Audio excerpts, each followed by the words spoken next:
बिस्मिल्लाहिर्रहमानिर्रहीम। अस्सलाम वालेकुम नाज़रीन, आपका खुशामदीद है। कश्मीर क्राउन आप देख रहे हैं। दुनिया भर से जितने भी लोग हमें इस वक्त कश्मीर क्राउन पर देख रहे हैं, आज के हेल्थ शो में हम मज़ीद गुफ्तगू करेंगे, ख़ासकर आपकी सेहत को लेकर। जितनी भी परेशानियां आप की सेहत को लेकर हैं, हम कोशिश करते हैं कि जो तिबी माहिरीन हैं आपसे रूबरू करा के, ताकि आप भी अपने घरों के अंदर देख के उन बातों पर अमल करें। हमने जम्मू कश्मीर के मारूफ और मुमताज़ डॉक्टर्स के साथ साथ जितने भी बहुत बड़े लोग सेहत के रिलेटेड काम करते हैं, उनको अपने प्रोग्राम में लाया और आपसे अहम बातें शेयर की। आज के प्रोग्राम में हम बात करेंगे कि ख़ासकर अगर इस कशीर हिंस कत करो वारियाह तिस कत आसान युस अख आम इंसान सो छ वनान कि यह पोज तो यह अपोज, या तिथ कह आसान खासकर यथ कशिर पे वनान कि वहम हंग मंगे वहम देव गसा इंसानस कि न यह ठीक यह ठीक फर्जी दास्तानें, उनको लेकर एक आम इंसान जो है वो कहीं ना कहीं उसको सच भी समझ लेता है and he feels that this is truth, otherwise which is not. So these things have to be taken care of. What I feel as a person and what I feel as an editor of Kashmir Crown. So I thought better to take somebody on board and just clarify these myths and facts. Today, what we are going to do in this program, we have invited today a renowned IVF specialist और एक मशहूर जो gynaecologist है कश्मीर की, doctor Iram. Doctor Iram, thank you so much, I appreciate your joining. अस्सलाम वालेकुम। वालेकुम सलाम। तो डॉक्टर इरम, इससे पहले भी एक प्रोग्राम हमने आपके साथ किया है जी, एंड उस प्रोग्राम में वी हैव डिस्कस्ड कि जो ख़ासकर मुख्तलिफ मामलात हैं गैर वाजिया जो भांजपन है उसके रिलेटेड, अगर आपको याद होगा। जी बिल्कुल, तो अनएक्सप्लेन्ड इनफर्टिलिटी। जी जी जी जी बिल्कुल। तो उस अनएक्सप्लेन्ड इनफर्टिलिटी में हमने बहुत सारे इश्यूज को टच किया था, लेकिन let's today talk about myths and facts. Yes. तो आपको क्या लग रहा है, सबसे पहले आप एक वाजिया तरीके से हमारे जो नाज़रीन मोहतरम हैं, मुअज़्ज़ज़ नाज़रीन हैं, उनको ये समझा दीजिए कि क्या क्या मिथ्स हैं, क्या क्या मिथ्स हैं, खासकर जब हम इनफर्टिलिटी की बात करते हैं या आईवीएफ रिलेटेड इश्यूज की बात करते हैं। हमारा समाज किन किन इश्यूज से, किन किन मामलात से जूझ रहा है। जी, तो मैं ये बताना चाहूँगी जैसे कि इनफर्टिलिटी एक कॉमन प्रॉब्लम नहीं है, ऐसा मिथ है। हालांकि इनफर्टिलिटी 15 to 20% ऑफ कपल्स में पाई जाती है। दूसरा मिथ ये है कि इनफर्टिलिटी सिर्फ फीमेल स्पेसिफिक है, तो फीमेल पार्टनर की इन्वेस्टिगेशंस की जाती है, मेल पार्टनर का कुछ नहीं किया जाता है। सो ये मिथ है कि फीमेल फैक्टर ही इन्वॉल्व है। तो ऐसा देखा गया है कि 50% ऑफ कपल्स में मेल फैक्टर उतना ही इन्वॉल्व है जितना फीमेल फैक्टर इन्वॉल्व है। तो जब हमें इवैल्यूएशन करना हो इनफर्टिलिटी के लिए, तो हमें दोनों पार्टनर्स का इवैल्यूएशन करना बहुत ही ज़रूरी है, मेल की भी और फीमेल की भी। सो the fact remains कि we have to evaluate both the partners, not just female partner. तीसरा मिथ ये है कि एक बार बच्चा कंसीव हो गया, एक बार बच्चा हो गया, वन कंसेप्शन के बाद बोला जाता है कि अब दूसरा तो हो ही जाएगा, एक बार हो गया है तो अब इनफर्टिलिटी नहीं हो सकती है। जैसे कि हम देख रहे हैं आजकल सेकेंडरी इनफर्टिलिटी। सेकेंडरी इनफर्टिलिटी हम उसको बोलते हैं कि जो एक बार कंसीव किया हो और जब वो सेकेंड टाइम ट्राई कर रहा हो तो उसमें वो नहीं कर पाते हैं। तो सेकेंडरी इनफर्टिलिटी भी आजकल बहुत ही राइज पे है। तो अगर एक बार बेबी कंसीव हो गया तो सेकेंड आपको छोड़ना नहीं है इवैल्यूएशन अपना। अगर आपको ट्राई करना है सेकेंड के लिए, आपको फीमेल दोनों मेल फीमेल फर्दर इवैल्यूएशन करनी बहुत ज़रूरी है, बिकॉज सेकेंडरी इनफर्टिलिटी भी बहुत ही राइज पे है। ये एक और मिथ है। फिर दूसरा मिथ है कि स्ट्रेस जो है, सिर्फ स्ट्रेस से ही इनफर्टिलिटी होती है। ऐसा बिल्कुल नहीं है। हाँ, स्ट्रेस जो होता है वो इनफर्टिलिटी के ट्रीटमेंट पे ज़रूर असर करता है, but stress alone is not a factor for infertility. फिर बहुत सारे मिथ्स है आईवीएफ के रिलेटेड कि आईवीएफ एक बहुत ही पेनफुल प्रोसीजर है। हालांकि आईवीएफ में कहीं कट या कोई ऑपरेशन या कुछ ऐसा चीज़ नहीं होता है, बस कुछ इंजेक्शंस लगते हैं जिस वजह से पेशेंट को लगता है कि ये बहुत पेनफुल प्रोसीजर है, वेरी टायरिंग प्रोसीजर। इसमें क्या होता है, नॉर्मल ट्रांस वजाइनली जो भी होता है वजाइनली होता है, जो भी प्रोसेस होता है, चाहे वो ओवम पिकअप हो या एम्ब्रियो ट्रांसफ़र हो, इट्स जस्ट नॉर्मल ओरिफिस से सब कुछ होता है without any operation, without any cut. दूसरा मिथ है कि आईवीएफ जो है वो एक बार आईवीएफ हो गया दैट मीन्स 100% आपका प्रेगनेंसी तो के 100%। डॉक्टर इरम, यहाँ पे मैं आपको रोकना चाहूँगा।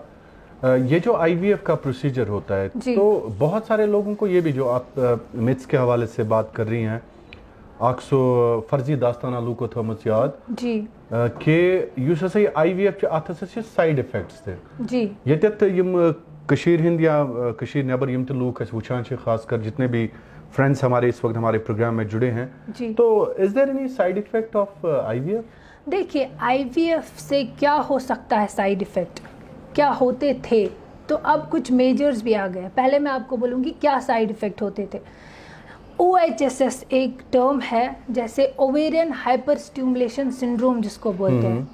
जब हम इंजेक्शंस लगाते हैं ताकि हमारे फॉलिकल्स ग्रो हो जाए, जो हमारा पहला स्टेप है आईवीएफ का। ये तो एक इलैबोरेट डिस्कशन है ऑन आईवीएफ, बट मैं अभी आपको शॉर्ट में बोलूँगी साइड इफ़ेक्ट्स। तो OHSS एक साइड इफ़ेक्ट होता है जब हम प्लान करते हैं फ्रेश ट्रांसफ़र, ठीक है।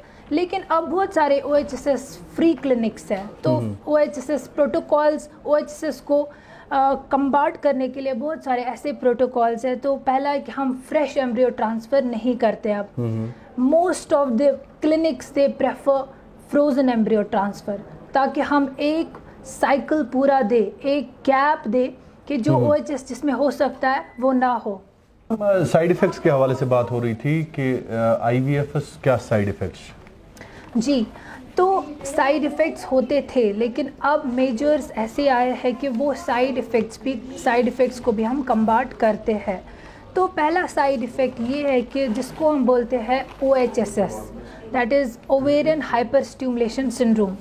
तो आईवीएफ के साइड इफ़ेक्ट्स मोस्टली दो है, जैसे OHS जिसको हम बोलते हैं ओवेरियन हाइपर स्टिमुलेशन सिंड्रोम, और दूसरा होता है increase risk of multiple pregnancy, जिसको हम ट्विन प्रेगनेंसी बोलते हैं या ट्रिपलेट प्रेगनेंसी बोलते हैं। जी। लेकिन इसके भी प्रॉपर मेजर्स है। OHSS कैसे हम प्रिवेंट करें, इसके लिए भी प्रॉपर अब प्रोटोकॉल्स आए, जो हम स्टिमुलेशन प्रोटोकॉल्स देते हैं। तो जो हमें पता होती है ये PCOD पेशेंट है, इसका कौन सा प्रोटोकॉल करना है। देन उसके बाद दूसरा है कि हम फ्रोज़न एम्ब्रियो ट्रांसफ़र अब करते हैं। पहले क्या करते थे कि फ्रेश एम्ब्रियो ट्रांसफ़र करते थे, तो उसमें पेशेंट्स को OHSS के बहुत चांस बढ़ते थे। तो फ्रेश एम्ब्रियो ट्रांसफ़र से भी हम एक ब्रेक देते हैं, एक साइकिल ब्रेक देते हैं पेशेंट को, सो दैट वो फिज़िकली, मेंटली और उनका जो हार्मोनल बैलेंस एकदम आ जाए, सो दैट OHSS के चांस ऑटोमेटिकली कम हो जाए। दूसरा साइड इफ़ेक्ट है कि मल्टीपल प्रेगनेंसी, चाहे वो ट्विन प्रेगनेंसी हो, चाहे वो ट्रिपलेट प्रेगनेंसी हो, तो ये पहले ही डिस्कस किया जाता है। आप अपने इनफर्टिलिटी एक्सपर्ट से ये डिस्कस कर सकते हो कि एम्ब्रियो ट्रांसफ़र के टाइम आप कितने एम्ब्रियोज ट्रांसफ़र करो। वैसे तो 2 ही एम्ब्रियो ट्रांसफ़र जो गाइडलाइंस बोलती है 2 ही एम्ब्रियो ट्रांसफ़र किए जाते हैं। कभी कभी अगर पेशेंट चाहे तो हम एक ही एम्ब्रियो ट्रांसफ़र कर सकते हैं, जिससे ट्विन प्रेगनेंसी के चांसेस बहुत ही मिनिमल हो जाए, क्योंकि ट्विन प्रेगनेंसी भी एक अपनी जगह रिस्क फैक्टर है, या ट्रिपलेट प्रेगनेंसी अपनी जगह एक रिस्क फैक्टर है। तो ये सब चीज़ आप अपने इनफर्टिलिटी एक्सपर्ट से पहले ही डिस्कस कर सकते हैं कि आपको कितने एम्ब्रियोज ट्रांसफ़र कराने हैं। वैसे 2 एम्ब्रियो के ज़्यादा हम ट्रांसफ़र नहीं करते। सो ये साइड इफ़ेक्ट्स माने जाते थे, लेकिन अब भी वो अब उनके लिए हमें प्रॉपर मेजर्स हैं।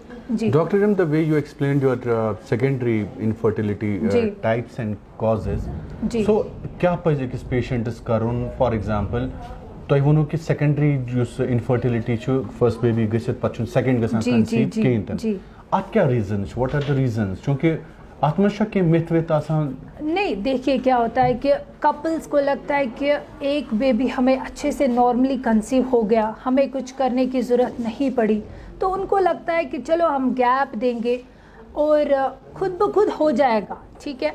लेकिन वो इस दौरान जो ये गैप रखते हैं, ये अपना फर्टिलिटी चेकअप नहीं करवाते, ये भूल जाते हैं। इनको लगता है कि एक बार हमने कंसीव किया है तो अब ज़रूरत नहीं है हमें फर्टिलिटी डॉक्टर के पास जाने के लिए, तो जब हम ट्राई करेंगे तो खुद ब खुद हो जाएगा। यही ट्राई करते करते उनका जो AMH होता है वो डाउन होता है, या बाकी हार्मोनल पैरामीटर्स होते हैं वो डाउन होते हैं, तो फिर आपका कहना है कि गैप दिन नहीं, गैप देनी है वो पेशेंट के ऊपर है, बट आपको एकदम से वो नहीं रखना है कि खुद ब खुद हो जाएगा। You need to have a check on your fertility parameters, आपको एक चेक रहना चाहिए। डॉक्टर इरम, चूँकि स्ट्रेस के हवाले से भी हमने बात की कि अगर जहनी लिहाज परेशान है इसका, या जहनी दबाव में कोई है, मुख्तलिफ डिप्रेशन, एंजाइटी, तो क्या ये मिथ है कि नहीं इससे असर पड़ता है फर्टिलिटी? देखिए, सिर्फ स्ट्रेस से ही असर नहीं पड़ता है। As whole up stress alone is not the factor for infertility. हाँ, ये ज़रूर है कि स्ट्रेस की वजह से आपकी ट्रीटमेंट प्लान पे असर पड़ सकता है, बट सिर्फ देखा गया ऐसे पेशेंट्स, बहुत सारे ऐसे पेशेंट्स आते हैं ये स्ट्रेस लेती है वही एक फैक्टर है। नहीं, स्ट्रेस सिर्फ एक अलोन फैक्टर नहीं होता है, उसके साथ साथ आपको इवैल्यूएशन करना है। हाँ, स्ट्रेस बस आपको ट्रीटमेंट प्लान्स पे आपको असर पड़ सकता है, जो भी आप इनफर्टिलिटी का ट्रीटमेंट लेते हो उस पर आपको असर पड़ सकता है, but as like alone stress is not only factor for infertility. Thank you so much for talking to Kashmir crown, और आपने आज के प्रोग्राम में हमारे साथ बात की। तो आज के प्रोग्राम में जैसा कि मैंने पहले ही कहा कि एक मारूफ और मुमताज़ माहिर तिब डॉक्टर इरम हमारे साथ बात कर रही थी। गायनेकोलॉजिस्ट होने के साथ साथ ये IVF स्पेशलिस्ट भी हैं, और श्रीनगर में ही अपनी जो ड्यूटी है, अपने जो फ़राइज़ है वो अंजाम दे रही हैं। आज के प्रोग्राम में मुझे दीजिए इजाज़त, इस वादे के साथ कि अल्लाह आपका हामी और नासिर। खुदा हाफिज़।